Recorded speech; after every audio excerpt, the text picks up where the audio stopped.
Fala, Fala aí, seu Kelson, tudo bom com o senhor? tudo tranquilo por aí. Aqui tá tudo bem também, cara. Como é que Essa tá a pandemia Argentina? aí. Cara, aqui tá bom. Eu acho que tá melhor do que aí, porque aqui o presidente tomou providências mais cedo, né? Tá bom demais Mas é então. menor também. É menor também, mas o povo é mais consciente. Acho que é mais ou menos por aí. É isso aí. E aí, como é que tá aí na tua terra? Cara, quente, muito quente. As dificuldades do país, né, do estado, com a fronteira aberta, essas agonias todas, né? Mas vamos levando, né? Um governo indefinido que não sabe o que quer ainda. Mas vamos levando. É isso aí. Vamos falar de coisa boa, vamos falar de basquete, que é o que é o que mexe a gente, é o que faz a gente, nosso coração bater. Primeiro eu queria explicar assim os objetivos. Olha aí o que está escrito aí, cara. Eu sou cego demais. Mostra para mim. Basketball for life. Live for basketball. Perfeito. Muito bom. Então, assim, vou explicar mais ou menos primeiro a ideia do projeto, né? Que eu vendo muitas lives por aí, eu tava vendo, pô, quase sempre as mesmas pessoas, tipo, todo dia a mesma carinha ali em vários canais diferentes e tal. Eu falei, pô, eu acho que o ideal seria que a galera fosse para dentro dos estados mesmo, para dentro desse Brasil aqui, que uma das realidades que eu estou vendo aqui na Argentina é que todos os estados são trabalhados, entendeu? E coisa que infelizmente a gente sabe que o Brasil não tem tanto apoio assim. E é mais ou menos sobre isso que eu queria bater um papo com você, sobre conhecer a realidade do seu trabalho, que você se apresentasse como técnico, assim, e explicasse para a gente quais são as particularidades do basquetebol do seu estado. Então vou te fazer algumas perguntas, mas você está à vontade para falar o que você quiser, a hora que você quiser, trocar de assunto, não responder. É com você mesmo. Fica à vontade, Pô, beleza? pô, show de bola. Show de mesmo. Quando tu me intimou, que na verdade tu me intimou, né? Eu não É, jogo você não logo. tinha opção. Eu não fui convidado, eu fui obrigado, né? Você foi, Mas você é, foi. mas a nossa parceria é essa, é obrigação com prazer.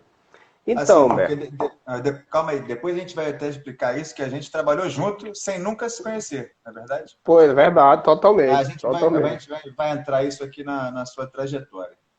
Então, é isso. Eu tenho assim, muito prazer de estar começando por Roraima, o estado mais ao norte do Brasil, na região norte, que é uma região que não é muito lembrada, e em questão de investimento, em questão de clínica, em questão de capacitação. E eu queria saber da visão de um técnico de aí, daí como é que são as coisas. Primeiro eu queria que você se apresentasse, quem é o Kelson, por que começou no basquete, quem te incentivou, quem te apaixonou. Solta a voz aí, garoto. Coach K. Então, essa história com basquete, ela foi meio que assustadora, porque eu não me via com basquete, eu até brincava de jogar futebol, treinava mesmo mais sério. E eu fazia atletismo até mais sério ainda, e minha professora do atletismo falou que elas vamos jogar basquete, vamos treinar basquete. Eu falei, vamos. Primeiro dia de treino, olha, tá vendo o que eles estão fazendo? Eu falei, tô, faz igualzinho. Era um 8, era para fazer o 8. Eu tava segurando a bola, passei a bola, a primeira bola que voltou veio no nariz e quebrou. Né? Então o sangue desceu, fui no banheiro, lavei, 10 minutos tava lá de volta. Eu tinha 10, 12, 11 anos, não lembro na época, e eu tava no time juvenil. Então foi aquela coisa que hoje em dia assusta qualquer um, né? Mas eu falei, vou lá e fiquei. Quando deu 15 anos, o joelho já não aguentou mais, né? Uma infância bem atribulada, né? De uma criança bem ativa. E o joelho não aguentou mais e o meu treinador pegou e falou, Carlos, tu vai virar treinador e vamos estudar. E eu virei treinador com 15 anos, foi meu primeiro curso. Calma aí, Né? sem te interromper, já te interrompendo. Eu queria assim que a gente usasse isso aqui para falar o nome das pessoas. Quem foi essa professora que Sim, sim, te sim. deu a primeira A bola? Quem foi esse técnico que professora falou que Carmen, você. Professora Carmen, de professora qual escola? Carmen, ela era da escola 31 de março. Professora, Ela ela ainda. era aquela. Hoje eu não sei, hoje eu não tenho mais contato com ela. há muitos anos, na verdade, mas ela era aquele tipo de professor de educação física que fazia tudo. Ela levava os times para os jogos, né? Ela era professora de atletismo, futebol, né? Mas ela se dedicava muito no atletismo, tinha um conhecimento de basquetebol escolar, que hoje eu vejo muitos que não têm, né? E quem me levou para virar treinador mesmo foi o professor Betão. O Betão foi o cara que falou assim, tu vai virar treinador. E o Betão era um cara que era muito bom, era um cara especializado mais em futebol, mas tinha um conhecimento de basquete, tem um conhecimento de basquete muito grande, né? Então ele foi um cara que me incentivou muito, e na época eu estava suspenso, não podia jogar, e virei treinador, e com 16 anos eu assumi, ele pegou e falou, Kelson, segura a galera aí que é tu que vai comandar. E eu me vi com 16 anos assumindo uma equipe adulta, entre o cara mais novo era mais velho que eu, 3 anos, né? E num período de carnaval os treinamentos, era um período de carnaval. E o time, eu costumo dizer que até hoje foi o melhor time que eu trabalhei em matéria de comprometimento. Qual clube foi esse? Foi o River Sport Clube, é um clube que eu tenho um carinho imenso. Joguei, fui treinador, minha carreira toda foi lá. Então eu admiro muito o River. Hoje, se eu voltasse por um clube, seria o River de novo. Mas hoje ele não tem mais atividades aqui, né? Mas ainda tem a estrutura lá. Inclusive é o único clube ainda que ainda tem uma sede. É o único clube aqui no estado, clube esportivo, que tem uma sede realmente, né? Os outros têm aquela sede, uma casinha ali e aqui, mas o River ainda tem uma sede representativa ali, tem seu nome e tudo. Então, o legal disso. E peguei, fui levando, me empolguei nisso, e na minha idade todo mundo era fã de jogador, eu era fã de treinador, eu era fã de Ari Vidal, sabe? Eu vi o título de 87, né? Aquele Zé Medalha, Ari Vidal. Então, eu era fã desses caras, né? E fui crescendo, e eu me lembro o que mais me marcou foi quando eu vi o Miguel Ângelo da Luz indo numa reportagem, assim que ele ganhou o Mundial.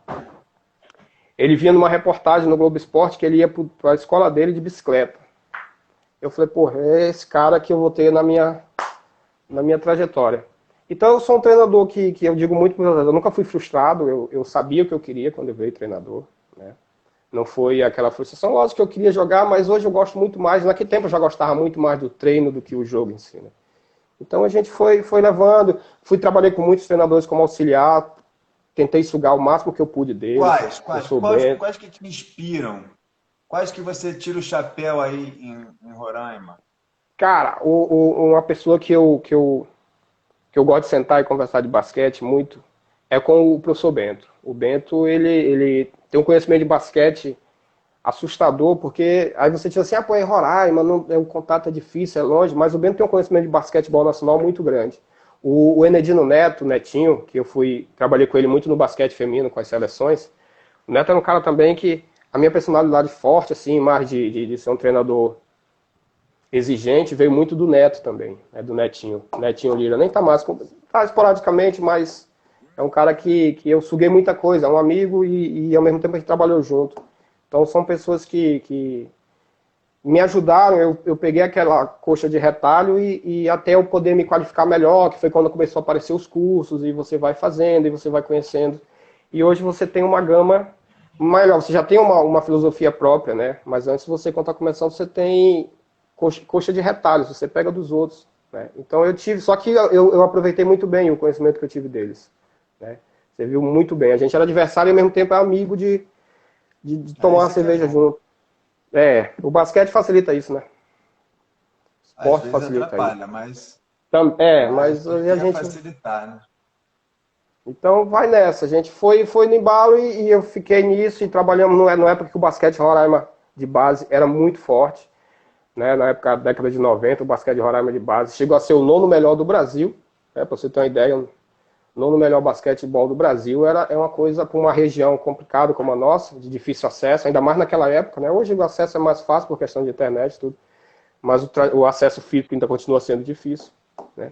E foram as pessoas que me ajudaram muito do início e daí em diante eu consegui seguir carreira sozinho, mas nunca esquecendo do que eu aprendi dele. Hoje você está onde? Você fundou um clube, não é isso? Fundei um clube, que é um sonho desde de infância, né? Eu tenho meu próprio clube, então eu trabalhei em alguns. Eu trabalhei em alguns e disse, tem que formar o meu. E chegou um dia que eu falei, acabou. Eu faço muito pelos outros, tem que fazer agora, eu vou fazer pelo meu.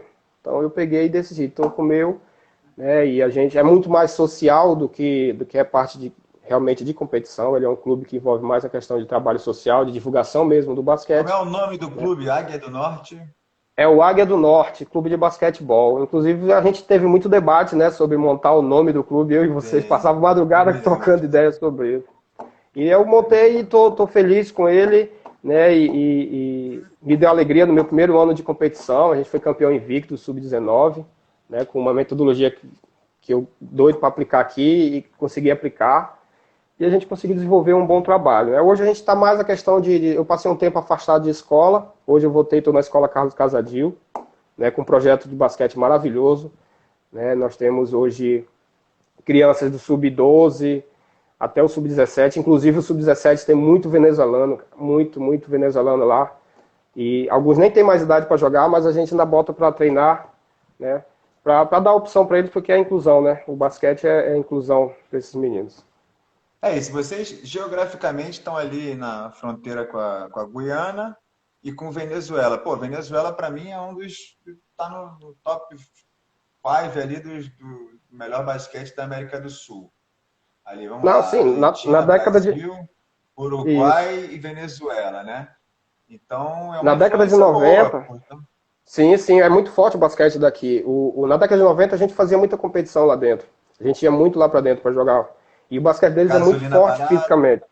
Gasolina barata, o fácil acesso. Hoje em dia está mais complicado já há algum tempo, né? Porque você perde esse contato, mas ainda é um basquete muito forte, né? Tem um centro de excelência de desporto. E o basquete é muito forte, né? Eles têm um basquete tecnicamente muito forte, fisicamente também. Eles são aqueles caras que, não é maldoso, mas eles têm um basquete bem Duro, vigoroso né? dentro do garrafão, e duro, é muito forte e bem tecnicamente, cara. É um basquete muito bom. Então, só que a gente perdeu esse contato, né? Foi perdendo por, não sei, assim, falta de interesse, falta de condições.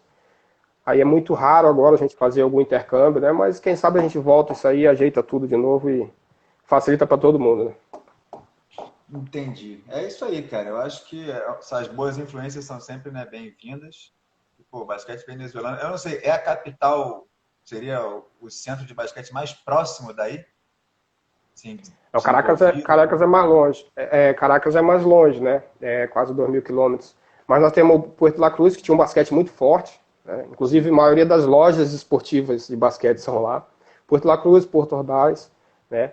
E em Margarita tem, para mim, um dos maiores times de basquetebol da América. Agora está parado, né? Que é o Guayqueres, né? Que foi aquele clube que o presidente fundou um ginásio, mandou construir um ginásio para jogar o Piccoli Ortiz, que foi um dos craques do basquete mundial, né? Cara monstro, para mim, um pivôzão. E ele jogou em Margarita, né? Mas tem um centro de excelência assim em Caracas, se eu não me engano é em Caracas. Não sei como é que está agora, mas no passado foi muito forte, né? Tem agora aquela Barquisimeto, não lembro o nome, não sei o nome certo, que foi Sim. agora campeão até da É, América, né? a Que o pronúncia também não treinador sei é treinador de exatamente. seleção. Mas é bastante longe. Essa parte que tem é bastante longe. É lá em cima, lá na fronteira, até perto da Colômbia já. Mas ainda tem eu acompanho o basquete deles e ainda mantém alguma atividade lá. Show. Kelson, conta pra gente um pouco de como é a estrutura do basquete aí em Roraima. Por exemplo, você é da capital, seu clube é da capital, tem muitos clubes do interior, o forte é a federação, o forte é o escolar, o forte é o universitário, veterano. Como é que é? Faz E, um geralzão aí do basquete de Roraima pra gente, por favor. então, vamos lá. O basquete de base aqui, eu vou ter que ser sincero, o basquete de base aqui, Por ele tá favor. muito fraco. Ele é muito fraco, né? Por vários fatores. O atleta não quer mais, o jogador não quer mais jogar, a federação não se estrutura para fazer os meninos jogar, né? O escolar aqui, o escolar aqui é uma coisa à parte pelo seguinte, porque eu acho que o nosso escolar, a nossa realidade aqui, a gente está querendo se adequar lá fora, né? A gente está Isso querendo é se bom. adequar Não, mas eu acho do jeito errado pelo seguinte, ó. A gente não tem massificação aqui. Então vamos dar um exemplo dos Jogos Escolares Nacionais. Os Jogos Escolares Nacionais só pode viajar 10 atletas, né? Aí eu, consequentemente, só posso escrever para jogar aqui nos Jogos Regionais 10 atletas. Aí você pergunta, mas por que eu não posso escrever mais? Ah, professor, porque como é que o senhor vai dizer para o seu atleta que ele não vai poder viajar? como é que eu vou dizer para o meu atleta que ele não vai poder jogar no time da escola dentro do estado? Né? Então, eu acho assim, é muito mais frustrante para ele não conseguir jogar no time dele dentro do estado do que ele viajar. Né? Então a preocupação é muito maior de viajar. Né? E aí você pega, nós não temos atletas, aí acaba, em vez de massificar, a gente não massifica. Né? Aí o menino fica decepcionado e acaba não indo e não vai jogar mais. Né? Porque ele perde a idade. Né? Então eu acho que a gente tem que... você só pode viajar 10? Beleza. Fora da nossa alçada, só poder viajar 10, porque também é uma questão econômica, não é nem uma questão técnica, é uma questão econômica essa viagem de 10. Então o que se faz? Viaja só 10, e aqui dentro, se puder escrever 14, escreve 14. Escreve 12, escreve, sabe? Escreve 16. E bota essa molecada para jogar. Bota esses meninos para jogar. Né? E dá oportunidade para eles. Aí a gente vai descobrir talento como? Né? Como é que a gente vai massificar um estado? Que a nossa realidade é totalmente diferente. Quando a gente conseguir realmente, estiver massificado, aí sim a gente se adequa à realidade dos outros. Nós vamos viver a nossa realidade. Aí eu vou te perguntar e voltar um pouquinho. Você falou que nos anos 90 o Roraima chegou a ser o nono estado do Brasil, talvez se baseando no resultado dos campeonatos brasileiros de base, que também não existe mais, que a gente vai conversar mais lá na frente. O que aconteceu de lá para cá que foi perdendo esse... Você falou que era muito forte, que era muito bom. O que aconteceu? Você falou muito sobre massificação. O que para você, né, na sua opinião, aconteceu nesse meio do caminho aí de lá para cá que caiu? Bom, na minha opinião, de observar, o interesse de querer fazer a demora de ter resultado, ou então a demora, além da demora, aquela expectativa de só vou se eu for para ganhar. Eu me lembro quando eu assumi o River feminino, lá em 90, o time não conhecia nem, era sub-10, na época não tinha 10, era mirim mesmo, era 10, 11 anos. E a gente falou assim, olha, vamos passar um ano pegando porrada. Vamos perder, a gente ia pro jogo e perdia de 20 a 5, 6 atletas só. Vai plantar para colher lá na frente. Pois é, aí a gente passou um ano, e os outros clubes eram assim também, tinha 5, 6 clubes aqui, 5, 6 pessoas que se interessavam em treinar. Tinha até mais gente, às vezes tinha mais gente e menos clube até para fazer atividade. E tinha aquela vontade, 2 atletas tinham vontade do treinador, tinha vontade da federação de fazer. Né? E campeonatos longos. Né? Mas o campeonato, ele tinha até um índice técnico. Depois que essa leva, essa plantação começou a surtir efeito, a gente tinha campeonatos competitivos, tinha um nível técnico muito forte. Então esse lance de competição também, porque hoje, vamos fazer competição. Aí avisa hoje, pega um time ali, monta e vamos jogar. O cara não vai, o cara não vai mais. Não treina, aí ele perde a vontade. Aí beleza, de que adianta ter campeonato? Aí vai aquela, temos campeonato, mas de que adianta ter campeonato se o índice técnico é muito baixo? Né? O atleta não tem um fundamento. Não sabe correr. A gente fala não sabe correr, o cara pensa que é sacanagem, mas o cara não sabe correr. Eu sei, é verdade. Então a gente fica nessa. Essa questão da demora de ter resultado afastou o treinador, né? Afastou o atleta, e quem não deveria se afastar acabou se afastando, que foi a própria federação. E eu brinco muito que aqui em Roraima... A federação daí são 2, não é isso? Cara, tem 2 federações. Pois cara, esse é o que bagunça é essa aí? Que o Estado tem 2 federações. Conta pra gente. Até hoje eu não entendi, né? Mas antigamente era FRB e hoje não é mais, hoje é FEBE, eu nem sei mais o nome certo, né? É FEBE, só que a logo é a mesma, né? Mas continua o mesmo problema, não mudou. Eu costumo dizer que a gente tem um complexo de Peter Pan aqui. Porque a gente só tem adulto e master, adulto e master, adulto e master. Não tem nem nada de categoria de base? Não tem? Quando tem uma semana, tu faz uma semana. Os jogos escolares aqui, aí é que entra aquela história de viajar. Os jogos escolares aqui tem 2 equipes no Mirim. É assim que eu convenço meus atletas por exemplo, fui na escola agora, para chamar o menino para começar a treinar, eu convenci eles assim, eu falei, olha, só tem 2 times, a gente bota um, vai ter 3. A chance da gente ser campeão é maior. Mas eu nem gosto de usar esse argumento. Pois é. Só que aí vai premiar com uma viagem. Não tem viagem. Ou tem 6 times, ou tem 5 times e pronto. Eu fui lá fazer um projeto, eu tenho um projeto de desenvolver o basquete no estado, por conta. Né? Eu tenho ajuda de alguns amigos aqui, esporadicamente, mas é por conta. E eu fui desenvolver um projeto lá em Caracaraí, que é a nossa cidade aqui a 200 e poucos quilômetros. E que a gente conseguiu fazer basquete, o professor Moisés, que foi um ex-atleta meu, e está ajudando lá, na medida do que ele pode, deixei material para ele, a gente tenta ajudar, ele conseguiu levar o basquete em 4 escolas, entendeu? Sem ajuda de ninguém, diretor não deixa entrar na escola, não pode usar quadra, não temos material. Se você se oferece para fazer o trabalho, eles botam 1000 obstáculos, ou seja, quem é para ajudar, não ajuda. Então esses fatores são os primeiros que afastam o atleta, né? A gente vive muito na política de resultado, ou se dá resultado ou não dá. Né? O futsal aqui do estado, hoje é bem representado lá fora, porque passou anos crescendo, sabe? Foi se estruturando e hoje o futsal de Roraima é um esporte forte na região, inclusive no Brasil.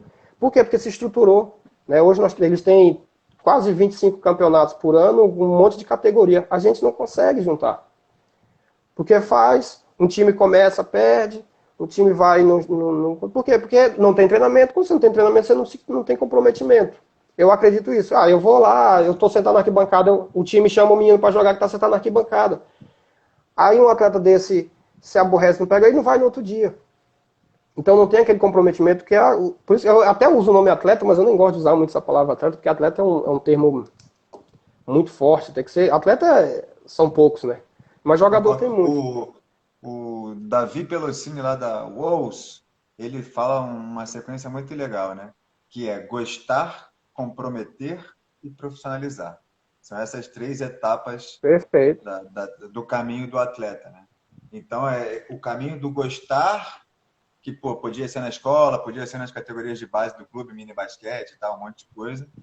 E o comprometer mais na frente, né? Sub-15 e tal, que aí ele vai começar a escolher o que ele quer para a vida dele mesmo e, teoricamente, depois se profissionalizar.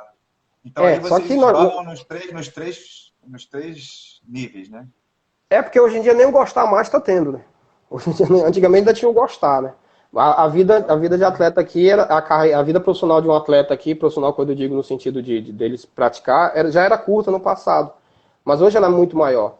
Então hoje antigamente você pegava menino com 12 anos começando, hoje em dia tu pega menino com 17 começando, com 18 ele já parou. Né?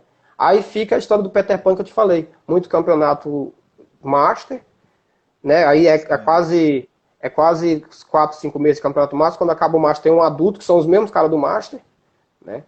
Aí tem mais 2 meses. Quando vai fazer um de base, faz um sub-16, que demora uma semana. Aí, que renovação será daqui a 10 anos, né? Pois é. Quando esse povo todo não puder mais andar, e aí o basquete vai ficar como? Então eu acho que é muito também de quem promove querer fazer isso aí, né? O escolar já é complicado, já é muito complicado, porque deveria partir das escolas, assim, a gente precisa das escolas, porque nenhum clube aqui tem quadra, nenhum. Com exceção de clube social aqui, a ABB, o SESI, o COB, que é dos oficiados, nenhum clube tem quadra, né? Então o meu não tem. Então eu preciso de quem? Eu preciso de uma escola. Cadê a parceria? Só que eu sozinho, como é que eu vou conseguir? Não é mais fácil a federação fazer parceria com o departamento. Olha, nós vamos desenvolver, cede 2 quadras aqui pra gente. E desenvolve, sabe? As federações não só daqui, dos outros estados, ela tem essa facilidade de conseguir, por exemplo, olha, professor, não posso lhe pagar. Pega uma academia de educação física. A função das federações está lá, né? É promover, fomentar, divulgar, etc. E deveria fazer. Então ela tem essa arma. Ela tem essa arma e ela não faz. Porque é o quê? Chega para um acadêmico, olha, tu tá precisando de horas, eu vou te conseguir um estágio 15 dias na CBB, com a seleção, com o clube, mas em contrapartida tu vem, passa aqui 1 mês treinando com a gente, desenvolve. Aí vai fazendo esse ciclo, né? Para ter uma ideia, hoje tem 6 cursos de educação física aqui. E vamos botar aqui um por baixo. Eu não tenho nenhum dado científico. É um estado com 500 mil habitantes, né, cara? De 300 alunos, um sai para fazer basquete. De 300 alunos formados em educação física, um vai fazer basquete. Então, olha a dificuldade que é. Atletas do basquete não viram treinador. Não viram. Né? Porque eles já percebem, eles perceberam que quando eles eram atletas eles não tinham isso, então ele não vai bater cabeça de sair de casa levando bola, esse tipo de coisa. Antigamente a federação era muito mais atuante, a federação nos anos 90 ela dava estrutura. Eu me lembro que o professor Jefferson Fortes era um cara que nem era do basquete, ele era do vôlei, Mas uma coisa que toda reunião que a gente tinha reunião todo mês. Todo mês a gente tinha uma reunião, um congresso técnico. Às vezes para não fazer, só para falar sobre basquete. Não era campeonato, não, só falar sobre basquete.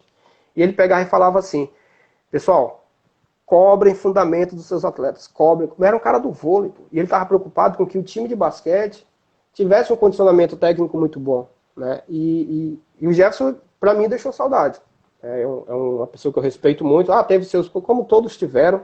Né? Isso Mas era foi uma um coisa que eu cara. queria falar. Você falou do Betão, você falou da sua primeira professora, você falou de um outro garoto que foi seu atleta agora, que você chamou para fazer um, Moisés.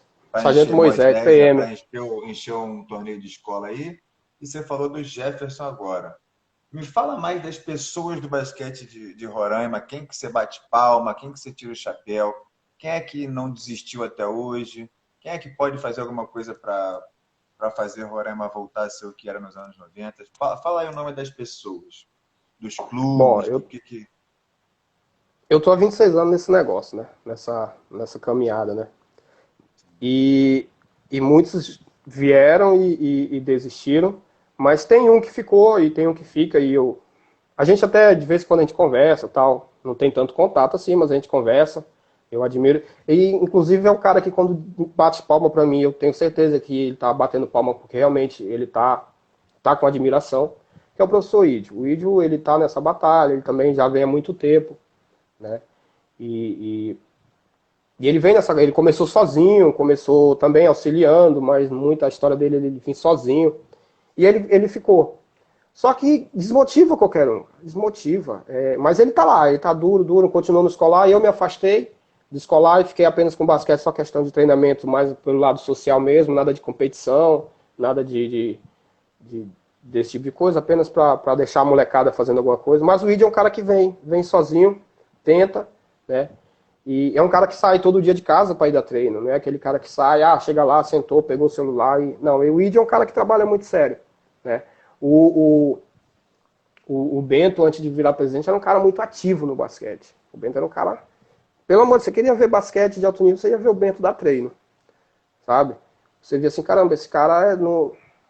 Então é muito disso. Só que aí aquela coisa de novo, você vai perdendo contato, né? Mas hoje em dia o Ídio ainda está muito ativo, o Ídio tem o clube dele, tem a escola, qual é né? o Ele nome tá do no, clube no dele? Vamos dar moral para quem é, merece. é o Boa, eu acho, é o Boa Vista Basquetebol, não sei o termo certo se é basquetebol Boa Vista Basquetebol, né? E ele é conhecido como IBC, né? Que ainda até leva porque foi o primeiro que ele trouxe, foi por causa do nome dele.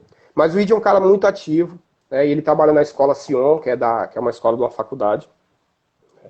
Então ele é um cara bem ativo ainda nisso aí. De vez em quando ele faz, final de ano, ele faz um evento, o Boa Vista, Roraima, Manaus, né, que já é tradição aqui no estado. Né, ele costuma fazer isso. Ele fez agora um feminino com ex-atletas dele, ele juntou toda a turma e botou para jogar. Né, porque tem muito atleta ainda, esse tipo de coisa. Então ele é um cara bem ativo quanto a isso aí. Ele é um cara que eu Muito bato legal. palma e admiro muito. É isso aí. Cara, você é um cara que quando a gente se conheceu, eu não me lembro direito o ano, não sei se foi naquela época da nossa loucura lá do basquete gramado, ou se foi um pouquinho antes, talvez, não sei exatamente. Foi bem Mas antes, foi bem antes. eu sei que foi alguma coisa que você postou ou que eu postei e que a gente começou a conversar assim num nível de basquete assim que me assustou, entendeu? Tipo, eu vejo você postar coisas igual você postou hoje, John Wood, coisas assim, coisas sensacionais assim do basquete, de coisa de quem estuda muito. Então, assim, logicamente você tem o CREF, que eu não sei, tem um número aí, né? Porque senão você Tem. não ia poder ser técnico, você foi técnico de seleção de Roraima e tudo, sub-18, não foi? De 2008, não Isso. foi isso? Fui integrar das seleções E, femininas, do sub-16 ao 18 e da masculina também. e aí é isso que eu queria te perguntar, assim, tirando o CREF, né? A primeira coisa, assim, você acredita que o CREF, ele te ensinou a ser técnico de basquete ou a ser professor de educação física? Eu virei O que, treinador o que, muito que antes do você CREF, né? aprendeu de basquete? O que, que você aprendeu de basquete mesmo na faculdade? É lógico que pedagogia, didática, fisiologia, isso tudo é fundamental. Mas, assim, você acredita que essa é a melhor formação? Ou talvez uma escola de treinadores? Ou talvez se a CBB ou a sua própria federação conseguisse fazer clínicas e desse mais capacitações? Ou se você foi É, buscar alguma capacitação fora, você disse que já foi jogar no Pará, foi dentro dessas seleções que você fez, quais foram as suas clínicas que você foi, capacitação? Se você soube ou fez, ou conseguiu ter acesso, né, a alguma clínica da Escola Nacional de Treinadores no tempo que ela existiu? O que você pensa sobre esse processo? O que poderia isso agregar valor ao basquete do seu estado? Fala um pouco para a gente sobre o técnico se capacitar, sobre ele se formar em educação física, sobre o que ele precisaria mais para chegar a voos então, maiores. Conta para mim. então o meu educação física ele é um técnico, né? Foi por causa que foi até o CREF que fez na época, mas eu já era treinador muito antes. Eu já era treinador antes de eu tirar meu CREF. Eu tirei meu CREF e 5 anos antes eu já era treinador, já estava trabalhando ali. Trabalhando sério mesmo, recebendo. Eu tinha um cargo para ser treinador da escola, eu recebia e fazia meu trabalho. Né? E o CREF em si, na verdade, com basquete, nada. Né? O CREF não é despeito nem nada, mas não me ajudou. Né? E uma vez eu vi o Oscar falando uma coisa, aí é bom que tu tocou nesse assunto, que é muito bom. O Oscar falou uma coisa, e a gente tem que saber absorver o que é interessante pra gente. Ele falou assim mesmo: ser treinador de basquete, ser ex-jogador de basquetebol não te qualifica a ser um bom treinador, assim como ser professor de educação física não te qualifica a ser um treinador de basquete. Para as duas coisas você tem que estudar. Né? Então nós temos ex-atletas aí que não são professores de educação física e viraram treinadores com um baita conhecimento de basquete. Né? Eu uso o maior exemplo que eu uso é o Bernardinho no vôlei. O Bernardinho não é professor de educação física, o Bernardinho é formado em economia, né? E é um cara que o que ele sabe de vôlei é assustador, né? Mas foi um jogador também, eu nem lembro se foi um jogador tão, mas foi um jogador que qualquer time queria. Então eu acho assim, é a qualificação. Na NBA, os treinadores da NBA, nenhum é professor de educação física, né? A maioria não é. O Eric Spoelstra, que foi campeão várias vezes pelo Miami, ele era o cara do vídeo, né, do Miami. Ele era o cara que guardava as fitas de vídeo do Miami. Ou seja, ele estudava basquetebol. Cara, Né? sabe o que Só eu que, penso sobre isso? Eu acho que assim, o técnico brasileiro podia ser o melhor do mundo, desde que a gente exigisse a graduação em educação física e fizesse o complemento com uma escola de treinadores. uma Aí, escola, uma escola aí qualificada, né, séria, velho? difundida em todos os estados e tal. E aí Porque a gente ia voar, a gente ia ser respeitado e ia voar. esses Fala. moldes da escola, antiga, eu sinceramente, para um cara que nunca viu basquete na vida, para ele passar 3 dias vendo, fazer o módulo 1, 3 dias, aí ele passa mais um mês, faz mais 3 para fazer o módulo 2, para fazer o 3 para poder virar treinador de um clube. Em Sério 9 mesmo? dias ele é Sério. técnico de nível 3, né? Sério. Não, Por exemplo, vamos. existem várias escolas sérias, né? Como a Argentina, a Sim, espanhola, sim, pois tem é escolas sérias. complicado. Mas eu Eu acho que sigo. o modelo ideal devia ser esse. Durante a Escola Nacional Aí, de Treinadores do Brasil, teve alguma aí perto de você, sei lá, não, Belém? não teve. Teve Não teve. alguma Não capacitação teve. dessa? Qual foi a mais perto que teve daí? Da, Recife, eu da acho que teve uma escola, nível 2, não foi? eu acho que foi nível 2, mas aí para fazer, tipo, quem nunca Recife é o fez quê? um, não 3 poderia mil fazer o dois. quilômetros daí? Pois é, né? Caro, o cara, a inscrição, caro a manutenção lá, caro tudo, né? E sendo que tu só poderia fazer o nível 2 se tivesse o nível 1, ainda tinha aquela coisa, né? Então eu acho que tinha que manter uma proposta, né? Esse lance de regionalizar Eu acho seria que tinha que dar interessante. acesso a todos os estados, né? Isso Sim, aí. sim, seria mais barato para a própria CBB Sim. regionalizar. Porque a região norte, tu foi pro Pará, tu trabalhou lá um tempo, tu sabe como é que é em Belém. A região norte é difícil acesso dentro da própria região, já é difícil acesso. É Sim, sim. diferente tu Só os tá no sul. deslocamentos, né? Você sair de Belém para ir para Bragança, 200 e poucos quilômetros, sabe? Aqui você sai daqui de Boa Vista para ir em Rorainópolis, que é a segunda maior cidade aqui do estado, é longe. Pra não, sabe, é complicado isso. Aí, às vezes não tem um ônibus para ir, não tem um carro para ir. Então, tu imagina, se pra gente o acesso aqui dentro já é difícil, pra região norte, o acesso é difícil. Tu imagina para ir fazer um curso, o acesso é difícil e caro, caríssimo, Claro. né? Um curso que aí nem todos vão investir.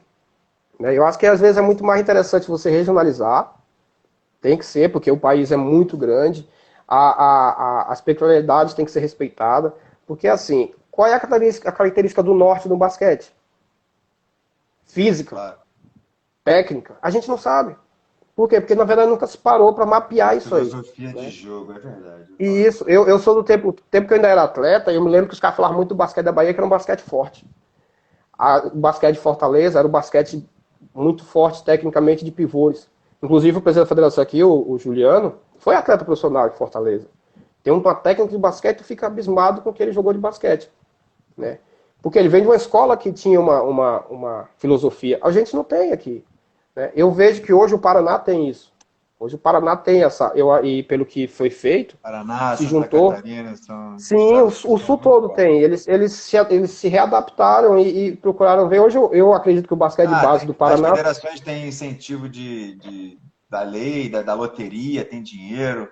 Aí eles Pois é, né? conseguem E, não, girar, né? além de ter gente séria, por exemplo, hoje o professor Marival está na federação, não é porque é amigo, mas está lá na federação. E está trabalhando sério. É um cara que trabalha sério, sempre trabalhou, a gente troca muita ideia, e eu sou fã dele pra caramba por causa disso. Porque eu vi que eles abriram mão do egoísmo e começaram a trabalhar em prol do basquete. E o basquete lá cresceu.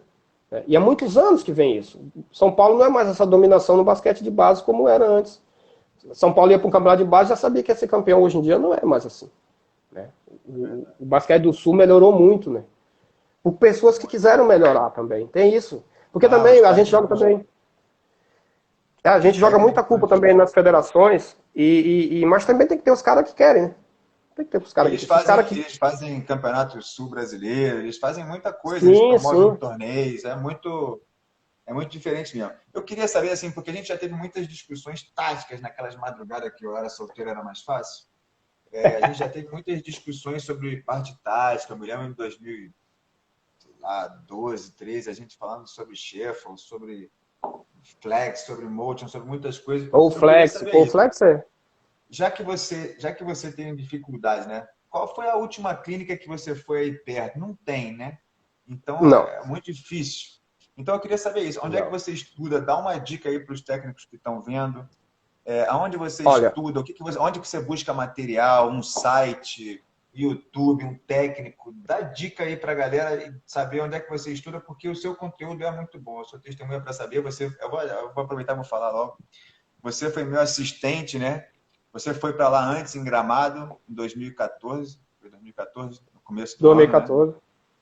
E aí, para movimentar a base lá no Rio Grande do Sul, nessa cidade de Gramado, que é uma cidade muito capaz economicamente, né? Time pro E você foi NBB. lá para fazer a base, foi, voltou, e aí eu recebi uma proposta para assumir o adulto de lá. Eu falei, pô, aquele meu amigo lá de Roraima estava lá. Kelson, como é que é, como é que não é? Você, pô, cara, eu fui para lá, não tive problema nenhum, foi tudo certo, mas eu tive que voltar, não fiquei muito tempo, eu tive que voltar por questões pessoais e tal. Eu falei, cara, então, vou lá, vou assumir o adulto, quero que você seja meu assistente. Ele, pum, ótimo. E aí, pô, grana curta, muito em cima da hora, porque o diretor lá estava acertado Oh, diretor. com outro técnico, com outra situação.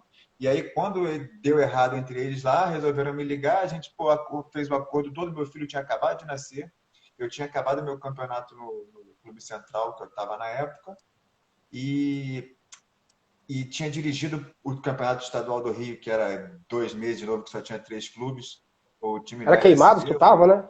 não, não. Não Era era o time da Queimados? LSB, que é Da LSB, né? uma liga amadora lá, mesmo Sim, que sim. botou o feminino agora na Liga Nacional. A gente entrou meio que para salvar um campeonato estadual e foi Macaé, Flamengo e a gente.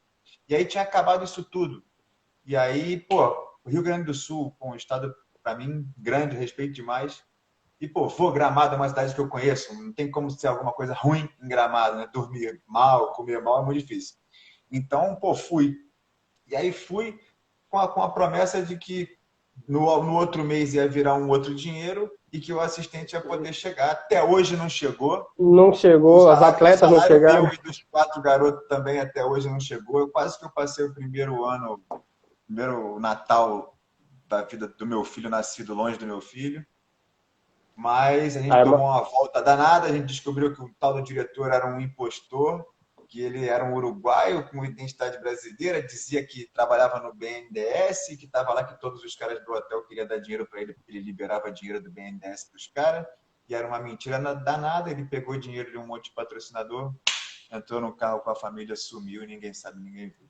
Então eu Foi um sei que dos você, motivos que eu voltei, né? Já tinha percebido, voltei, mas eu avisei, falei, olha, tá tentando. Aí, só que sim, não tá tinha mais. tentando. Se não fosse o Então Arthur, na verdade, se eu não sei que fosse o você Arthur, é o Arthur Green, que é um o empresário lá Arthur Green foi o legal. cara que segurou a Verdade. bala, que foi peitor de todo mundo, e é um irmão que até hoje, se ele falar que Elcio vem, eu vou. O Eu Arthur é um cara também que vou, lá é eu bom, e ele respeito também é muito. bom. Então, mas diz pra gente aí, onde é que você estuda? Como que você busca informação? Como é que é a sua rotina? Porque eu acho que eu tenho a minha rotina de estudar. Eu estudo pelo menos 1 hora por dia, ainda mais agora em quarentena, acho que é umas 10, mas quando eu tinha a minha rotina normal, eu parava 1 hora por dia para ver um vídeo, buscava temas assim sábado e domingo e dividia durante a semana para saber como que eu ia estudar. Me diz aí, como é que você busca as suas informações? Aonde? O que que você dá de dica pra gente? Então, antigamente com a falta essa questão de estudar é meio complicada, né? Que se você não faz um curso, fica parecendo que você não sabe nada. Mas a gente vamos analisar a questão de material didático. A literatura esportiva no Brasil ela é fraca até em tudo, não é só no basquete. Vamos lá. Um dos caras que mais ganharam no futebol, não temos nenhum treinador de ponta no futebol que tenha um livro sobre treinamento, sobre isso. Não temos. Nós temos um treinador que tem 2 livros, o livro dele é sobre culinária. Né? O cara ganhou um monte de campeonato e tal, o livro dele é de culinária. Né? Eu não sei por que esse medo de escrever, de medo que alguém aprenda os conceitos, É sendo que nos Estados verdade, a Unidos. nossa bibliografia sobre basquetebol realmente é bem É, fraca. A gente vê o pra te ver, Dante muito. com alguns títulos, e Sim, pô, e sim. aí depois a gente vai procurar Moacir Dailton, é Pô, difícil, é raro. foi meu. Brasileira, Eu, bibliografia o de basquete meu, brasileira é difícil. os meus primeiros 10 anos foi o Moacir Dailton, cara. Não teve É outro, não. sensacional, é Foi o Moacir atualzão Dailton. até hoje. E eu me lembro que teve um. Eu tenho até um dia desse eu postei sobre ele, e bastar eu posto porque não dá pra pegar agora, mas um treinador russo, que eu consegui adquirir o livro, um livro na Venezuela, que é o Alexander Gomelski. O cara treinou o Sabonis. Né? Então, muito do que eu aprendi taticamente foi do Gomelski. Né? Foi era um basquete coletivo, mas que precisava dos fundamentos, então eu consegui adaptar isso. Então eu tenho até hoje, que é La Direção da Equipe, o manual do Alexander Gomes, que vai desde você preparar uma equipe na parte estratégica mesmo, de conceito de carga horária de treinamento, esse tipo de coisa, até a parte de jogo mesmo. Então é um manual que eu tenho até hoje, o livro, né, tá guardadinho, eu viro e mexe, eu leio ele, né, mas foi o É que me aquele que você segurou no falou que ia me nível. mandar e até hoje não me mandou? Na... eu vou te mandar ele em PDF. Tá Vou mais longe, tá digitalizar. mais caro, hein? Então foi um livro que me segurou muito. E depois aí vai surgindo a internet, você vai melhorando, né? E você vai adquirindo. Mas todos os cursos que eu pude fazer, eu sugava muito o treinador, eu enchia o saco. Eu me lembro que uma vez o professor Tasto Filho, Sim. veio dar um curso aqui, e foi 5 dias de curso, e eu ficava, professor, parecia aquele menino chato. Né? Aí anos depois, quando teve a oportunidade de ir para São Paulo, eu mandei um mês antes, eu mandei uma mensagem para ele, falei, professor, mandei um e-mail, tô indo para São Paulo, eu queria saber se você poderia arrumar um estágio para mim. Eu sou aquele menino chato que fica enchendo o seu saco lá no treino, o senhor lembra? Ele falou, como é que eu não lembro? O cara mais chato que eu vi, né? Eu tenho até hoje o e-mail. E ele foi um cara que também, ele tem um material muito bom, eu acompanhei muito ele no YouTube depois, né? E aí fui estudando, o Gramado abriu portas de contatos com treinadores. Então hoje eu sigo muito o professor Mário Silva, ele é o coordenador da escola de treinador de Portugal. Então toda vez que ele faz uma etapa do curso, ele manda material para mim. O cara dá curso de treinador na Europa toda, esse jeito estava na Polônia, dando um curso de treinador. Então ele é um cara que me ajuda muito e me manda livro. Inclusive ele mandou um livro para mim.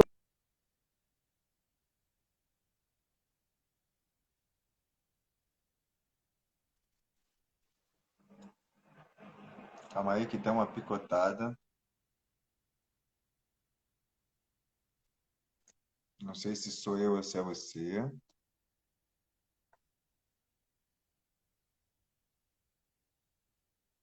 Kelson, eu vou cair